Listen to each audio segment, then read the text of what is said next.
बिस्मिल्लाहिर्रहमानिर्रहीम। अस्सलामुअलैकुम। Saudi Urdu news channel में आप सबको खुश आमदीद कहा जाता है। सऊदी वज़ारत अफरादी क़ुव्वत की जानिब से कहा गया कि वो तमाम सऊदी शहरी हों, ख़ास तौर पर गैर मुल्की अफराद जो किसी भी कंपनी में मुलाजमत इख्तियार करते हैं, इनका मुआहदा कंपनी के साथ बाकायदा तय हो जाता है। इस पर अमल करने के लिए कंपनियां मुश्किलात पैदा करती हैं। अब इनके ख़िलाफ़ भरपूर कार्रवाई की जाएगी।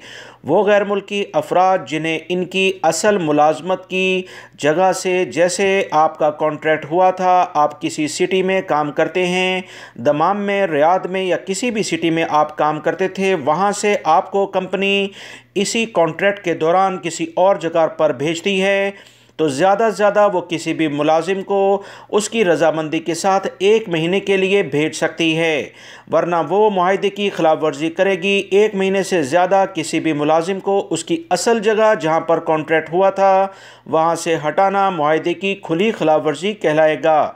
मज़ीद जो इतलात आई हैं कि वो तमाम कफ़ील और कंपनियाँ जो महीने के लिहाज से कॉन्ट्रैक्ट में तनख्वाह मुलाजमीन की एग्री करती हैं, मुआहदा होता है, वो इसे हफ्ते या दिनों के लिहाज से या घंटों के लिहाज से अगर मुलाजमीन को देंगी तो ये कॉन्ट्रैक्ट की खुली खिलाफ वर्जी में शुमार होगा। ऐसे कफ़ील और कंपनियों के ख़िलाफ़ सऊदी मकतब अमल से रजू किया जाए तो इनके ख़िलाफ़ भरपूर कार्रवाई की जाएगी।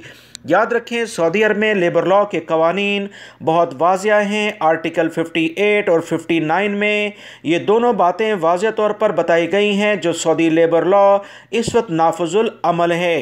गैर मुल्की अफराद को अपनी कंपनी के साथ किए गए मुआहदों को गौर से पढ़ना चाहिए और जो भी इसकी खिलाफ वर्जी करे वह मकतब अमल उसके ख़िलाफ़ कार्रवाई के लिए 24 घंटे तैयार है। वीडियो लाइक करके शेयर भी कीजिएगा। अस्सलामु अलैकुम।